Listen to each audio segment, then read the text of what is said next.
Olá, meus queridos, minhas queridas, tudo bem com vocês? Novamente, muito bem-vindos, muito bem-vindas ao Catequese em Cristo. Eu sou Maurício e estamos iniciando neste momento, olhem só, encontro número 27. Que jornada nós estamos trilhando juntos, hein? 27 encontros até agora e ainda temos mais alguns pela frente, para uma catequese muito profunda, muito completa. Ainda estamos naquele momento onde nós estamos intercalando um vídeo com temática bíblica e outros vídeos com outras temáticas cristãs. E no nosso avanço, estamos aqui no Novo Testamento e hoje temos um assunto mais que especial, uma base catequética fundamental para o nosso crescimento de fé, para o nosso crescimento espiritual.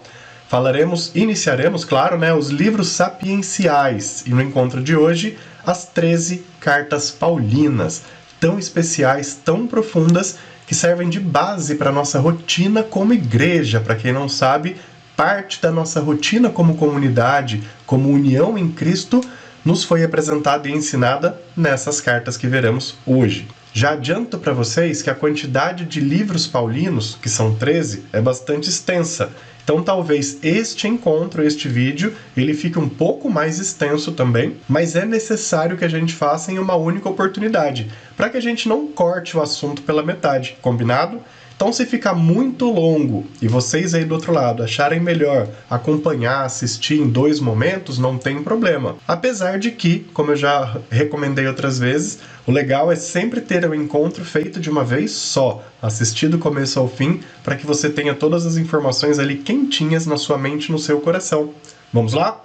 Então, estamos ainda no Novo Testamento. Já falamos dos livros históricos, se recordam? Falamos dos 4 evangelhos e no vídeo anterior sobre a Bíblia falamos sobre Atos dos Apóstolos. E hoje então temos sapienciais, que somam 21 livros, mas a gente vai falar hoje apenas dos paulinos. E ainda teremos o grupo profético, que é o Apocalipse de São João. Livros sapienciais, também conhecidos como cartas. Os livros sapienciais expressam a sabedoria cristã como forma de conversão e anúncio de Jesus a comunidades estratégicas para aquele tempo.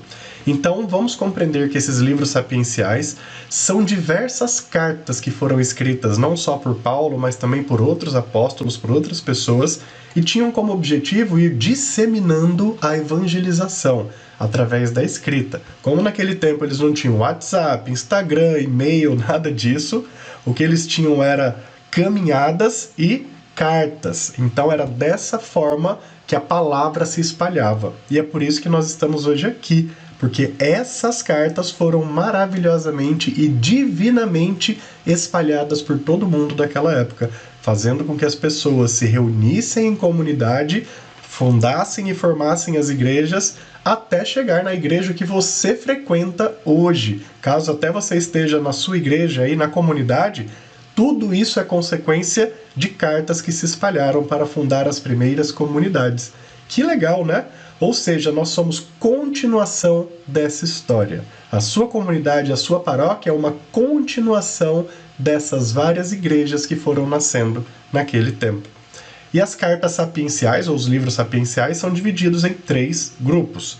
Paulinas, que veremos hoje, Carta aos Hebreus, que é apenas uma carta, e ela não se classifica nem como paulina, nem como católica. A gente vai ver isso no próximo vídeo. E também as cartas católicas, que são cartas de Pedro, carta de João, são algumas cartas que, como o próprio nome diz, católicas, são cartas universais. Elas não tinham um endereço único ou fixo. Eram cartas destinadas a quaisquer interessados que podiam precisar daquela palavra, daquela evangelização.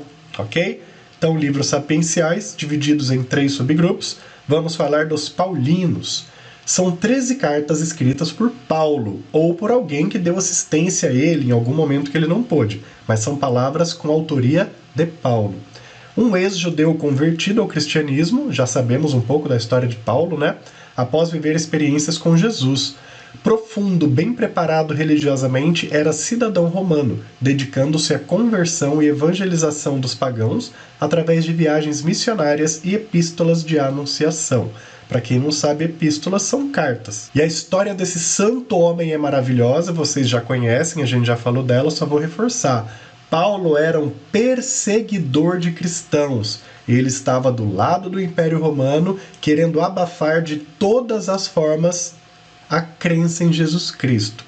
quando ele estava fazendo uma viagem lá para o Extremo Oriente, indo para o lado da Síria, ele foi tocado por Jesus, se jogou aos chãos e entregou a sua vida ao Mestre. E a partir disso ele deixou de ser um perseguidor para ser um perseguido. Por quê? Porque ele passou a evangelizar, espalhar a palavra de Jesus pelo mundo e formar as primeiras igrejas da Ásia Menor e da Europa. Olha que maravilha! Mais uma vez eu reforço, se a sua igreja existe hoje, a comunidade que você frequenta, é porque este homem e outros lá naquele tempo dedicaram suas vidas a fundar as primeiras. Uma após a outra, cada vez mais longe, até chegar na nossa comunidade Imaculada Conceição, Santíssima Trindade, Nossa Senhora de Fátima, São João Bosco. Todas elas foram iniciadas com a ação deste e de outros homens. Como Deus é maravilhoso, né, nas nossas vidas, olha o tanto de coisa que Deus, Jesus, nos prepara e nos preparou. E as 13 cartas são essas que vocês estão vendo. Maurício, nós vamos falar um pouco sobre cada uma delas neste único encontro? Exatamente, por isso que eu falei que vai ser um encontro um pouco mais longo, mas é maravilhoso. E é legal que a gente faça um só, para que tudo tenha sintonia, porque essas cartas elas fazem parte de um mesmo contexto de peregrinação de Paulo. Então é muito importante a gente compreender elas num conjunto, numa essência. Combinado? Romanos, 1 e 2 Coríntios, Gálatas, Efésios, Filipenses, Colossenses, 1 e 2 Tessalonicenses, Timóteo, Tito e por último Filemão, que é uma carta bem miudinha, pequenininha assim, mas que tem um valor inestimável. Como vocês sabem também, a didática aqui do senhor Maurício é de apresentar sempre este quadro, para que ele não fique apenas no nosso visual, mas entre na nossa cabeça. Já falamos de todo o Antigo Testamento, estamos agora no Novo Testamento. Falamos dos históricos Evangelhos e Atos, estamos nos sapienciais, cartas paulinas. Olha só, estamos na reta final. Só vai faltar a carta aos Hebreus, Católicas e Apocalipse. Daqui a pouquinho, Catequese em Cristo chega ao fim para você, mas é um fim que é apenas o começo de muitas transformações através da sua vida. Beleza? Vamos lá então, falar das primeiras delas. Vamos começar pela primeira das cartas paulinas, na nossa sequência bíblica, que é a carta aos Romanos. Estamos aqui, ó, Testamento Novo, livros sapienciais, cartas paulinas, Romanos, livro número 52 do 73. Vocês estão percebendo que esses números mostram o quanto a gente avançou, quanta gente caminhou nessa catequese profunda e compartilhada com todos? Vamos lá então. Um livro de 16 capítulos. Em 49 d.C., o imperador Cláudio expulsou os judeus e cristãos de Roma. Dentre estes, um casal muito famoso para nós católicos chamado Prícia e Áquila. Então fica pra gente esse primeiro registro. Em 49, este imperador expulsou judeus, cristãos, todo mundo que tinha alguma religiosidade e espiritualidade vinda da região de Israel, região de Jesus, região dos judeus. Em Corinto, eles conhecem Paulo, esse casal aqui, se convertem ao cristianismo e atualizam o apóstolo sobre o que estava acontecendo lá em Roma. Olha, Paulo, lá em Roma você nem sabe, o imperador Cláudio mandou todo mundo embora, foi um grande massacre e a gente conseguiu fugir. Paulo inicia então um longo planejamento para professar a fé cristã na sede do então império. Olha só que carta especial. Foi através deste acontecimento que Paulo colocou como objetivo da sua vida um dia chegar a Roma para evangelizar o centro do mundo. E é por isso que Paulo se motiva a fazer as 4 viagens dele. Estão entendendo como esse livro é importante para nós? A gente compreende essa vocação e esses desejos, esses objetivos de Paulo, entendendo isso daqui. Então ele iniciou esse longo planejamento dele, passando por tantos lugares como ele passou.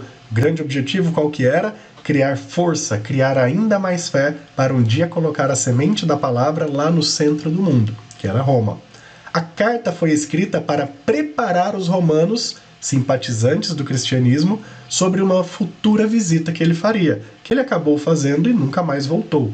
Quando ele foi a Roma, ele passou por todo o martírio dele, foi preso, martirizado e tudo mais. E essa carta, então, para preparar os romanos, ela tinha 5 temas. Primeiro, inserção dos pagãos ao caminho. Então é uma carta onde Paulo escreveu para mandar para os romanos, para preparar eles. Olha, eu vou visitar vocês, eu vou chegar em Roma, que é o centro do mundo, com o evangelho de Jesus. Então estejam preparados para a minha visita.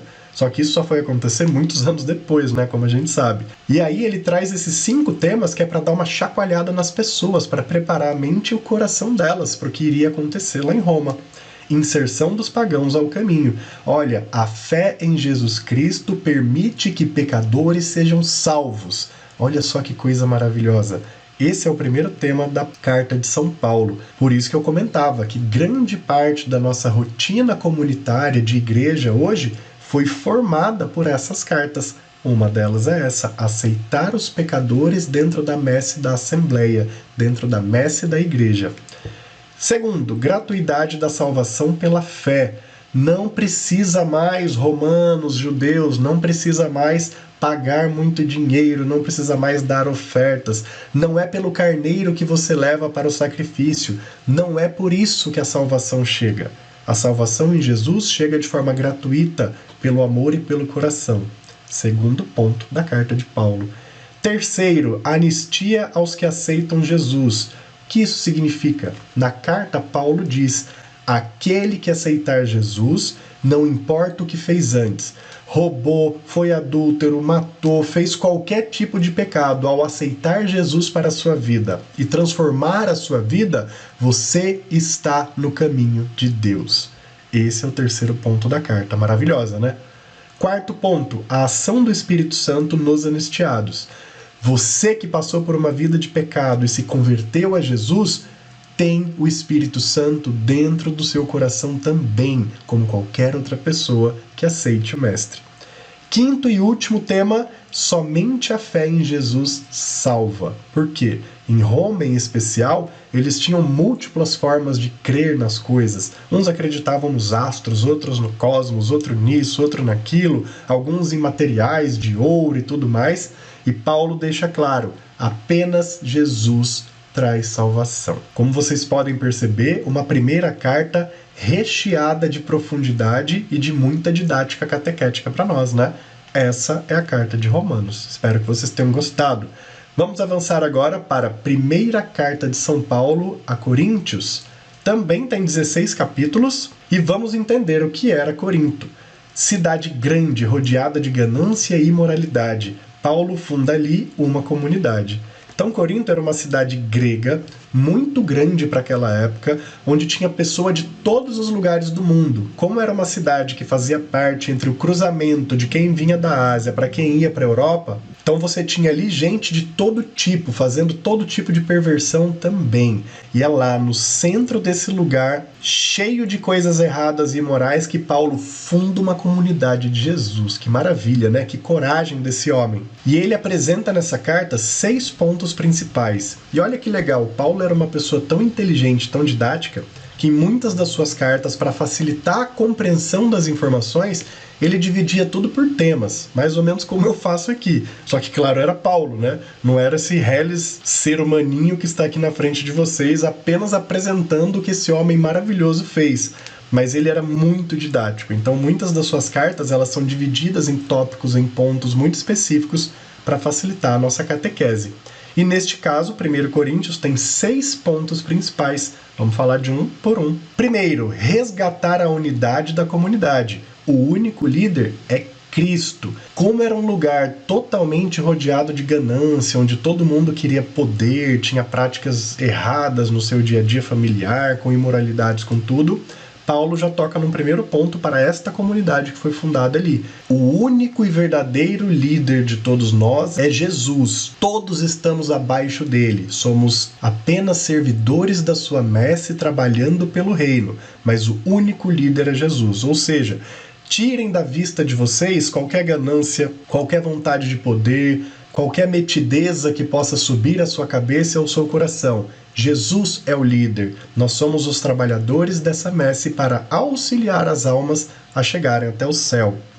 Primeiro ponto. Segundo ponto, Paulo disse a essa comunidade de Corinto: devemos ter um perfil adequado para o agente de pastoral, ou seja, aquela pessoa que vai trabalhar na comunidade e para a comunidade de Jesus, ela precisa ter um perfil de integridade, de bondade, uma pessoa aberta, espontânea, uma pessoa que aceite Jesus como sendo a orientação da sua vida e que tenha uma vida reta, seja um bom exemplo para a sociedade. Então, o segundo ponto da carta é esse: ajudar o povo de Corinto, a comunidade, a identificar quem seriam boas pessoas para ajudar na pastoral. Terceiro, denunciar escândalos na comunidade, imoralidades. Como era uma região rodeada disso, a própria cidade, a comunidade, quando foi fundada, também acabou levando para lá muitas coisas ruins e erradas. Paulo toca na ferida. Olha, tem escândalos acontecendo dentro da própria igreja de Jesus. Nós estamos aqui para cortar esse mal pela raiz.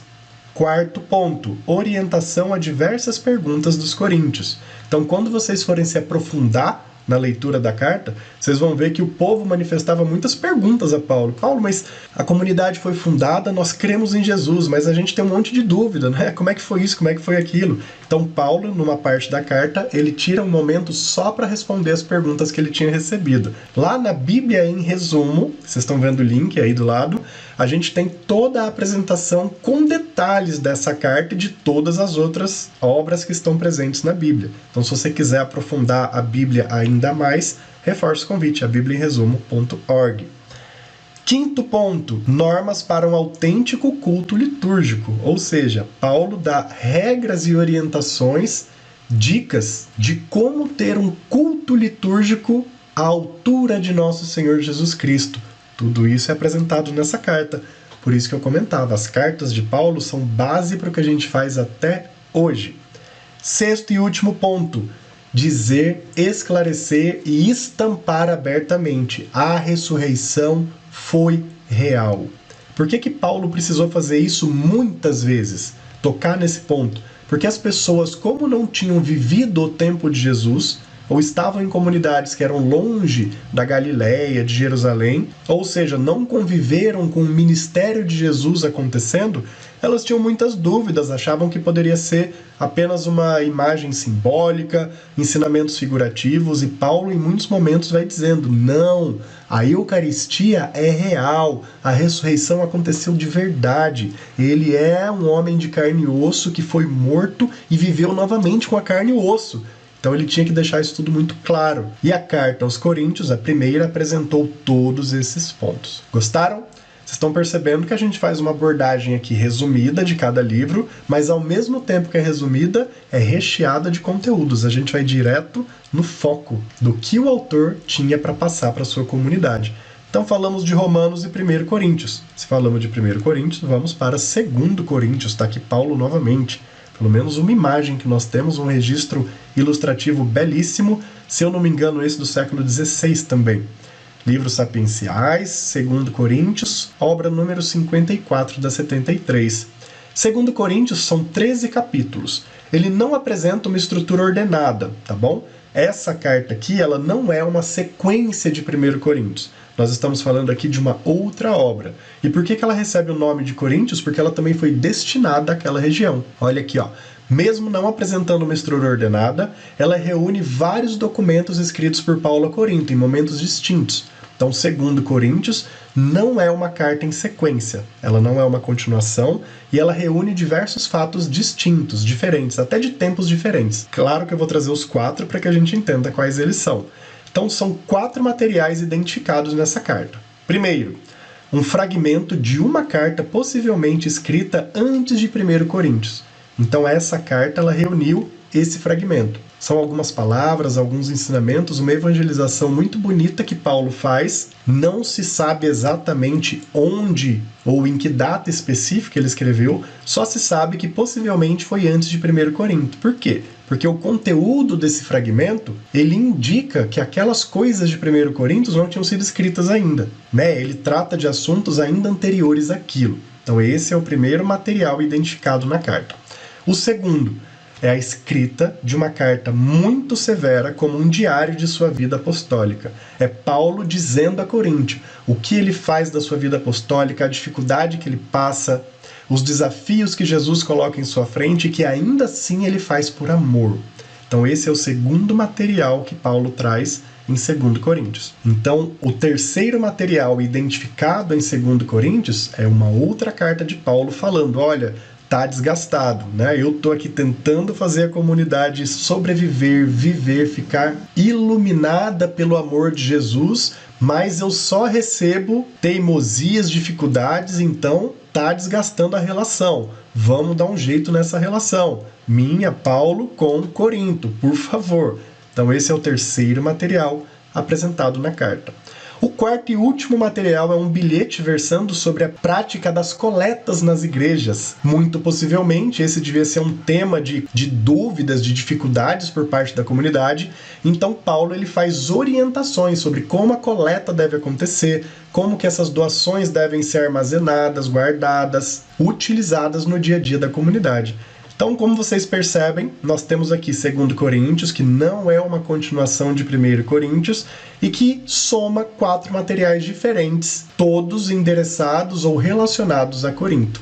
Ok? Avançamos então para a Carta de São Paulo aos Gálatas. Uma carta de 6 capítulos, menorzinha que as anteriores, e que fala ali da região da Galácia. Nós vamos ver aqui, ó. Após passar pela Galácia, Galácia é uma região onde hoje é a Turquia. Já era como se fosse o meio da Turquia, um pouco para o lado do Oriente, um pouco indo para a Europa. A Galácia ficava bem no meio ali.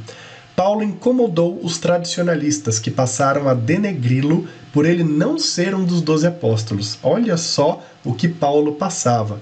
Quem você acha que você é, seu Paulo? Você perseguia os cristãos e agora está aí se achando um dos 12 apóstolos. Você não é não.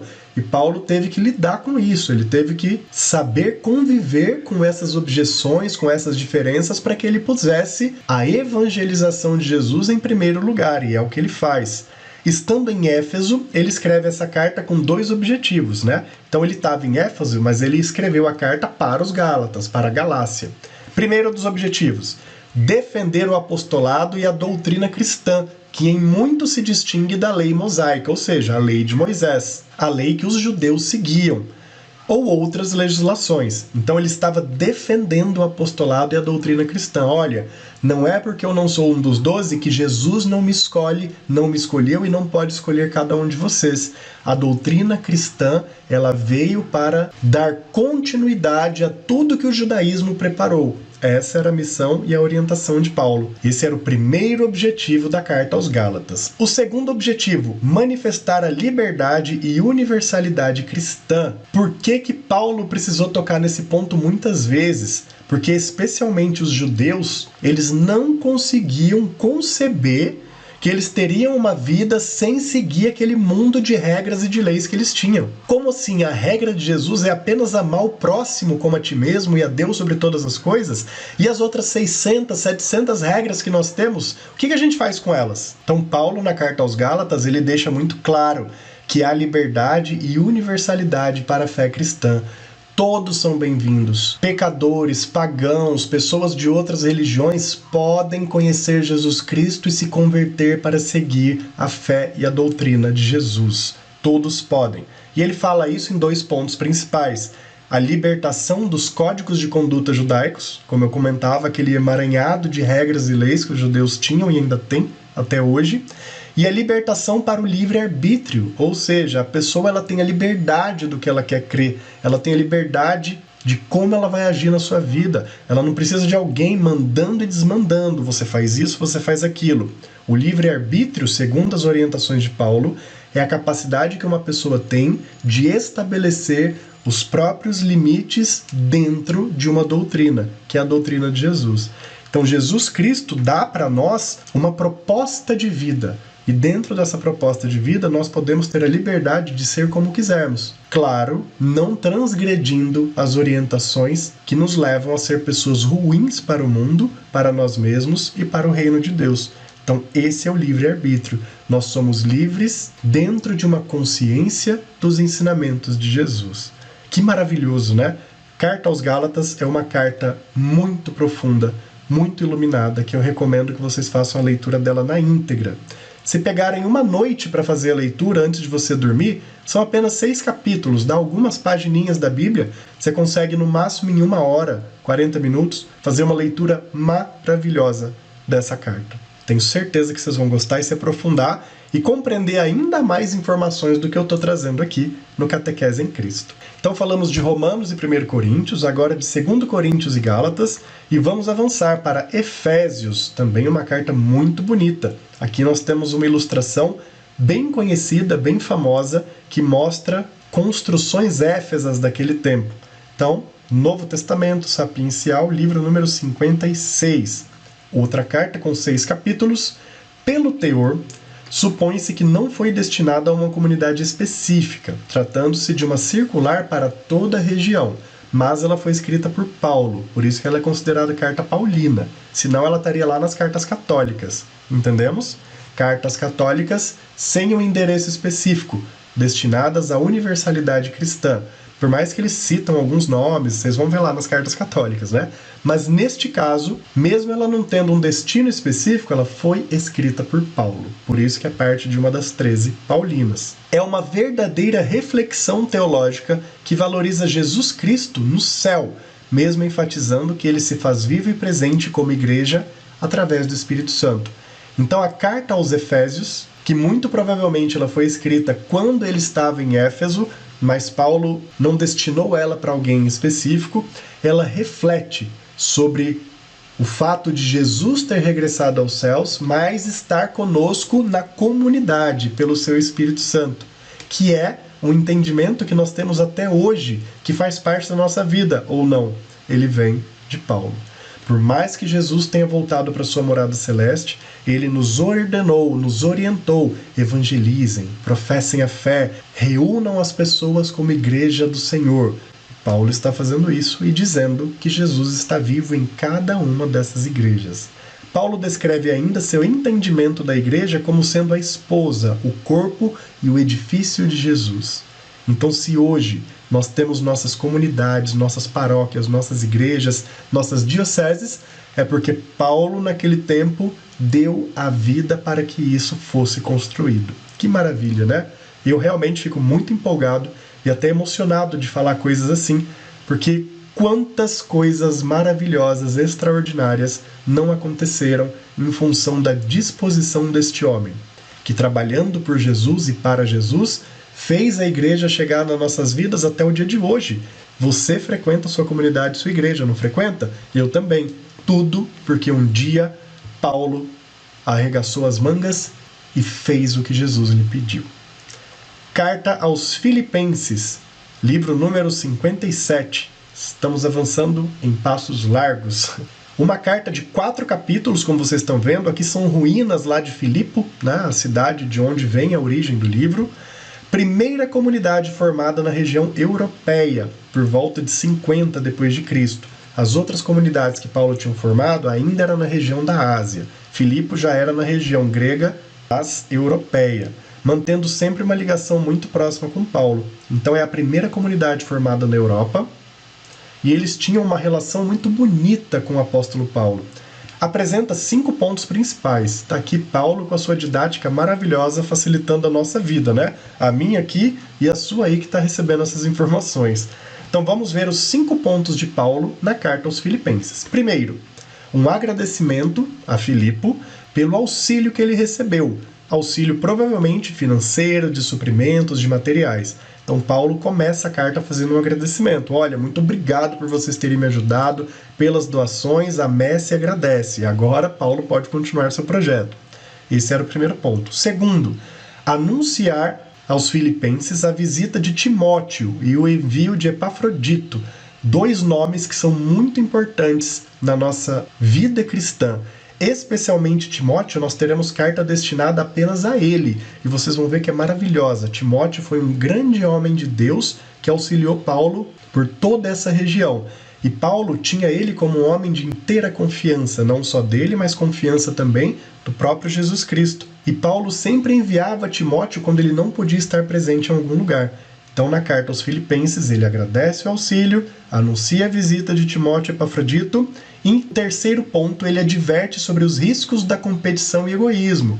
Olha, comunidade, tomem cuidado. Se vocês tiverem um clima de competição, egoísmo, inveja, a comunidade será prejudicada. Sentimentos e práticas humanas que infelizmente fazem parte da rotina de uma comunidade até os dias de hoje, ou não. Faz, né? Estamos falando da essência humana, que a gente tem que tentar ao máximo controlar para que a comunidade possa ter uma vida cada vez mais plena. Quarto ponto, prevenir contra a imposição das leis judaicas insistidas por pregadores infiltrados. Olha só pelo que as comunidades cristãs passavam. Eles recebiam muitos pregadores, muitos ditos presbíteros que não eram na verdade cristãos. Eram judeus disfarçados que vinham tentar impor e manter as tradições mosaicas, a lei de Moisés, que eram as leis que o judaísmo seguia e segue até hoje. Então Paulo estava advertindo eles, olha, tomem cuidado.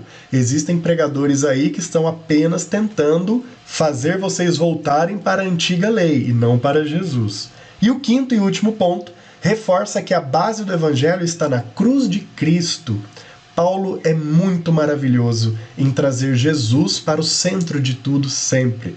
O homem não é o centro, a igreja não é o centro é Jesus. Neste caso, aos Filipenses, ele fala da cruz. Olha o que o próprio Deus fez por nós. Ele se entregou naquela cruz, ele permitiu a morte de seu corpo físico humano para salvar os nossos pecados. Então, essa é a base do nosso evangelho. É nisso que nós acreditamos, num Deus que dá a vida por nós, e não num Deus de luxo, de regrinhas, de leis. Um rei que, por amor, dá a vida pelos seus filhos. Maravilhoso ou não é?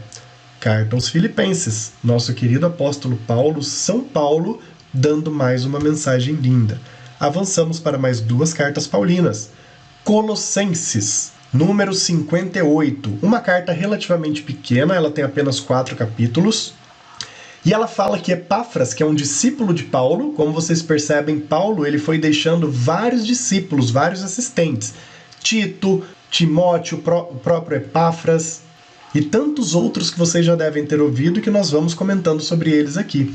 Então Epáfras funda a comunidade cristã de Colossas, cidade pagã da Ásia Menor, que vivia numa miscelânea de influências religiosas e espirituais. Então Colossas era uma dessas cidades ali na região grega, onde as pessoas elas tinham uma vida totalmente misturada de espiritualidade, religiões que vinham de todos os cantos do mundo. Então aquela região ela não vivia uma fé única, ela não tinha uma crença única. Como era uma região também de muito movimento e muita passagem, tinha vários tipos de crença, vários tipos de fé, e as pessoas iam misturando as fés que eles aprendiam na região da Pérsia, com a região mais ao norte da Europa, com regiões da Ásia, então virava uma grande Babel religiosa. E é ali que é fundada uma comunidade cristã, por esse discípulo de Paulo. Paulo mostra na carta que ele envia aos Colossenses que Cristo é único, é o princípio e é o fim, e que sua morte e ressurreição não são fatos interpretativos, mas reais. Vocês estão vendo, né, que cartas aí para trás ele precisou dar esse recado de novo, que as pessoas falavam, eu não vi Jesus, o próprio Paulo não viu Jesus, então isso daí deve ser uma conversa simbólica, deve ser uma metáfora. Paulo sempre nas suas cartas diz, é real. Cristo ressuscitou, tudo aconteceu. Era um homem de carne e osso que morreu e, sendo Deus, ressuscitou e está no meio de nós até hoje. Paulo precisava deixar isso muito claro em suas cartas, como no caso da comunidade de Colossas, que tinha essas dúvidas, né? Ficava levantando esses questionamentos. E fica até um registro interessante, que os colossenses, o problema deles não era uma dúvida de fé. Não é que eles tinham dúvida da fé que eles sentiam, mas é que eles estavam no meio de uma miscelânea tão grande de tantos ritos que eles eram levados a essas interpretações, né? Poxa, mas será que é real mesmo? Ou será que isso é apenas mais uma das tantas religiões que fica falando um monte de coisa pra gente acreditar? Por isso que Paulo vem aqui e ele diz, aconteceu, não é uma interpretação. Então, se vocês têm fé, povo, tenham fé de que aconteceu mesmo. Era um homem, Deus que morreu, ressuscitou e está no meio de nós. O apóstolo reitera, toda e qualquer interpretação sobre tudo que estiver relacionado ao mundo espiritual é Cristo. A interpretação é Cristo. A dúvida?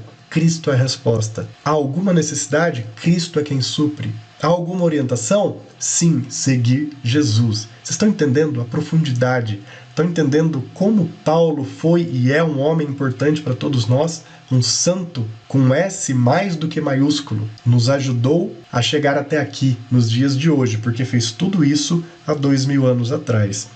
Avançando, primeira carta de São Paulo aos Tessalonicenses, e aqui vocês vão ver que são duas cartas, né? Sempre que a gente tiver o primeiro, a gente vai ter também o segundo. Uma carta de 5 capítulos, estamos aqui no livro 59 do 73. Considerada a primeira escrita formal do cristianismo. Foi escrita por Paulo entre 50 e 51. Maurício, nada antes disso tinha sido escrito? Sim, podia ter sido. Por que essa é considerada a primeira escrita formal? Porque foi a primeira escrita que se tornou pública, conhecida.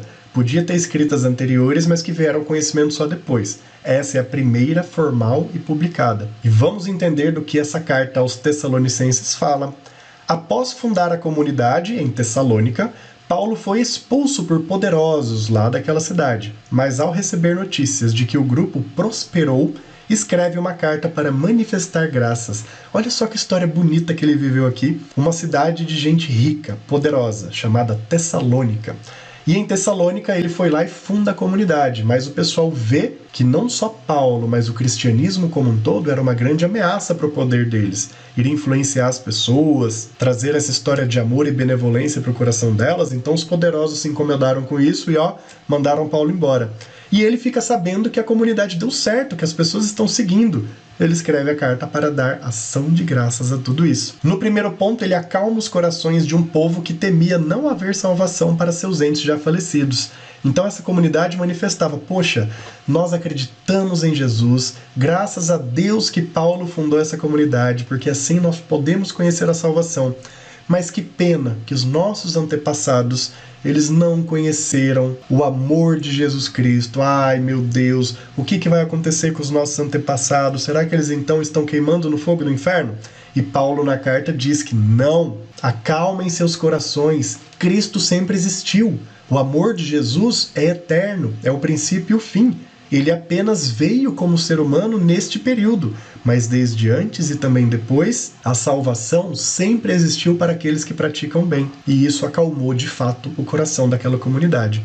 E o segundo ponto foi reforçar a fé do povo e assegurar que a prática do evangelho é um ato de amor permanente e incessável. Você imagina, uma comunidade que foi fundada no meio de poderosos, passava por vários desafios para estar aberto. Então Paulo vai lá e reforça a fé.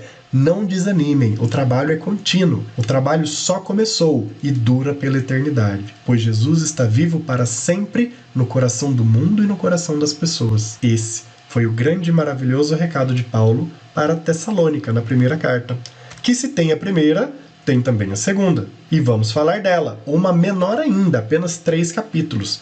Essas muralhas que vocês estão vendo aqui é o que sobrou da antiga cidade de Tessalônica, que está lá ainda, esperando pela sua visita um dia. Eu nunca fui em Tessalônica, quem sabe um dia eu vou por lá, né? Vamos lá, livro número 60 do 73. Nos seus 3 capítulos, numa perspectiva apocalíptica, expressa recomendações sobre o comportamento cristão diante da espera do Senhor. O que Paulo diz aqui a Tessalônica nesta segunda carta? Diz o seguinte: sim, Cristo virá novamente para todos nós. Nós teremos um próximo e um segundo encontro com Ele. Mas nós devemos estar preparados sempre, porque o que Jesus espera de nós é que nós tenhamos um comportamento bom e correto, conforme suas orientações, sempre, não apenas quando nós estivermos frente a frente com Ele no reino dos céus. Não, nós devemos ter um comportamento correto, adequado, de um verdadeiro cristão, sempre, a cada segundo de nossas vidas. Não devemos esperar, não devemos nos acomodar. A espera por Jesus, por uma nova vinda de Jesus, é a nossa própria vida, é a nossa caminhada como um todo. Então não adianta a gente pensar que apenas quando estiver próximo do encontro com Jesus, no nosso julgamento, na nossa eleição ao reino dos céus, é que é ali que a gente vai ser bom e vai ter um comportamento adequado. Olha aqui, ao crer que haverá um retorno glorioso, fisicamente falando, o povo tende a acomodar-se. Então muitas pessoas estavam achando que a segunda vinda de Cristo seria uma coisa imediata, aconteceria novamente, achando que seria uma segunda vinda até física mesmo. E Paulo acalma essa comunidade. Vocês não podem se acomodar achando que apenas quando estiverem diante do Senhor, vocês têm que ter um comportamento adequado. Entendemos qual é a mensagem de Paulo? Cristo pede vigilância, dinâmica e um comportamento ativo para com as coisas de Deus. O foco é fé efetiva, perseverança e coragem. Ou seja, o que é uma fé efetiva e perseverante? E claro, corajosa. É uma fé que não cessa. Desde o seu acordar até o seu deitar-se para ir dormir, é tempo de Jesus. Todos os segundos, todos os minutos. É praticar o bem, é amar a Deus sobre todas as coisas, é cuidar do seu próximo, ou seja, todas as orientações e comportamentos que o próprio Jesus nos ensinou. Então a carta aos Tessalonicenses tem esse recado. Não se acomodem, estejam sempre preparados e vigilantes para o Senhor, pois Ele já está no meio de nós. Ele não chegará novamente, Ele já está conosco. Mensagem de Paulo, mais do que maravilhosa. Vamos agora à primeira carta de Timóteo, e eu já comentei um pouquinho sobre Timóteo, agora a gente vai se aprofundar. Uma carta de 6 capítulos, estamos aqui no livro 61. Timóteo é um homem de Listra, uma cidade muito famosa naquela época. E durante uma viagem de Paulo foi chamado a servir especialmente em Éfeso. Então, ele foi um apóstolo do apóstolo. Timóteo, um grande servidor de Jesus, ele foi ali arrebanhado por Paulo, que vê em Timóteo um homem de grande confiança, de coragem, de grande fé. Com uma função pastoral, ele aborda 4 pontos principais nesta carta. Apresentar a organização eclesiástica até aquele momento. Então, o que Paulo diz a Timóteo nesse primeiro ponto? Olha, Timóteo, para que você compreenda e possa nos ajudar no crescimento da messe do Senhor, o que nós temos feito até isso é o seguinte: nós temos lá em Jerusalém Pedro com os fulano, nós temos igrejas fundadas e montadas, as nossas regras estão assim, as orientações que a gente já tem são essas, então tudo segue dessa forma. Beleza, Timóteo? A partir de aqui, a partir desse momento, você já tem um bom entendimento e, por favor, nos ajude. Compreendemos? Então Paulo ele dá um grande resumo a Timóteo de tudo que estava já feito e organizado. No segundo ponto, ele recomenda firmeza e coragem para o serviço a Cristo. Timóteo, o que você vai ver e enfrentar pela frente é muito difícil, mas vale a pena, porque é para Jesus. Em resumo, é isso. Terceiro ponto, exortar para que se torne anunciador e pastor de Deus. Então Paulo faz um avivamento. Timóteo, trabalhar para Deus é a maior glória da vida de um ser humano. Então, por favor, se aprofunde, abra seu coração, viva intensamente esse serviço ao qual você é chamado. A carta é linda, tá? Mais uma vez, reforço aquele convite, a bibliaemresumo.org, para que vocês possam compreender explicações ainda mais profundas e, claro, ir à Bíblia e ler 1 Timóteo. É uma daquelas cartas que numa noite, ali antes de você dormir, você consegue ler ela inteira. É linda, fantástica. Quarto ponto da carta e último, revelar o ponto de partida para uma reflexão teológica sobre o ministério da igreja. Então Paulo ajuda Timóteo a pensar em quais são as temáticas e os assuntos para que ele faça a evangelização. Compreendemos? Paulo está dando ali algumas dicas, dizendo: olha, Timóteo, quando você for evangelizar e aprofundar-se nos temas de Jesus Cristo, tenha em mãos e tenha em consciência que essa é a forma mais adequada para que você consiga fazer uma grande catequese. Então são esses os 4 pontos da carta a Timóteo. Apresentar a organização da igreja, recomendar firmeza e coragem nesse serviço, exortar para que ele seja um grande pastor de Deus e também dar uma ajuda, dar algumas orientações sobre como ele poderia praticar a catequese. Legal, né? Carta de Timóteo, muito bonita. Especialmente esse terceiro ponto é realmente fantástico. Avançamos. Se tem um 1 Timóteo, temos um... Muito bem, meus filhos. 2 Timóteo. Vamos lá. Livro número 62 dos 73. Reta final total, hein? Estando preso já em Roma, no ano de 67 d.C., e próximo ao seu martírio, a carta reflete um desabafo de Paulo a Timóteo. Então, primeiro vocês percebem que é um momento totalmente diferente da primeira carta, né? A primeira carta é quando Timóteo estava no início da sua atuação como servidor de Jesus, né? Onde Paulo ali meio que prospecta ele como um grande pastor da igreja e dá todos aqueles ensinamentos e orientações. Aqui já é reta final da vida de Paulo. Então ele está dando um grande desabafo a Timóteo, né? Como ele tinha uma amizade, como ele tinha um carinho e amor muito grandes por esse servidor Timóteo, ele escreve uma carta para fazer o seu desabafo. Uma carta de 4 capítulos. Aqui a gente mostra, claro, uma imagem, apenas uma ilustração fictícia, né? Que nos mostra Paulo preso, encarcerado, no momento em que ele escreve essa carta. Ele expressa estar pronto para o fim e pede a Timóteo força para proclamar o Evangelho. Olha, Timóteo, o meu fim infelizmente está chegando. Eu fiz aquilo que poderia ser feito dentro das minhas capacidades. Ele declarou até ter combatido o bom combate, desejando que a igreja esteja unida em Cristo.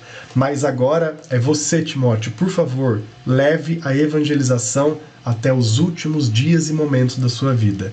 Essa é a segunda carta de Timóteo. E essa frase é muito famosa, né? Combater o bom combate. Ela vem aqui, dessa epístola linda. Então, neste grande desabafo, essa é a mensagem de Paulo.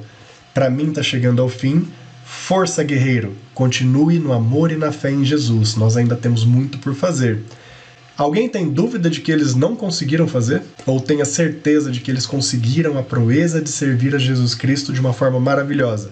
Sim, pois estamos aqui hoje, em função de homens como esses, Timóteo, Paulo e tantos outros. Gostaram dessa segunda carta de Timóteo? Gostaram dessa segunda carta de Timóteo? Maravilhosa, né?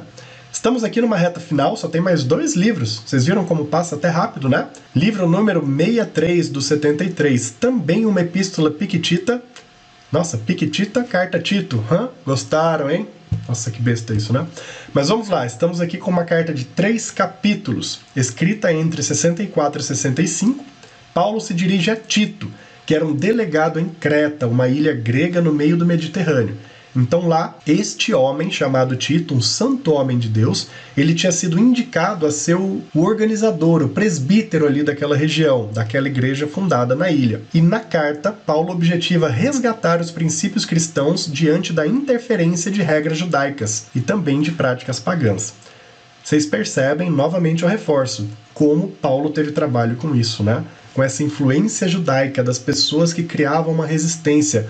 Mas como é que a gente vai se converter e seguir essas novas orientações se a gente nasceu com outras regras e tradições? Então esse era o grande desafio. E Paulo está aqui mais uma vez dizendo: Tito, pastor de Creta, não deixe que essas práticas religiosas locais e judaicas estejam acima das orientações de Jesus. Nosso foco é a igreja de Jesus Cristo. Essa é a mensagem que Paulo dá a Tito. E Tito, que acompanhou Paulo e Barnabé, é chamado a instituir presbíteros na pregação e na busca pela salvação pura em Cristo. E tenho certeza que muitos de vocês que estão aí do outro lado estão lembrando dessa passagem. Lembra quando estávamos falando no vídeo anterior sobre os sacramentos? Quando a gente fala no sacramento da ordenação, que é a vocação dos sacerdotes, ela vem de Tito exatamente dessa explicação. Lembra a carta de Tito? Então Paulo orienta: Tito, como tudo aí está crescendo, graças a Deus a comunidade está se expandindo, vá atrás de novas pessoas para o sacerdócio, para que assumam o presbiterato. E assim a messe poderá crescer junto. Olha só que fantástico e maravilhoso. E através dessa escrita de Paulo, nós temos a base da ordenação, uma das bases, né, da convocação e da ordenação dos vocacionados sacerdotes que nós temos até os dias de hoje. Maravilhoso, né? Como Jesus Cristo, ele preparou e ele fez uma conexão entre tudo para nós, né? A história do Antigo Testamento, toda a preparação, juízes, reis, profetas, até a vinda do Senhor e até o que foi feito depois que Jesus volta aos céus e deixa o seu Espírito Santo. A gente vê aqui nas cartas de Paulo que tudo foi desenhado por Deus de uma forma perfeita, para que hoje estivéssemos aqui falando dele. E avançamos neste momento, para vocês verem como não demorou tanto assim.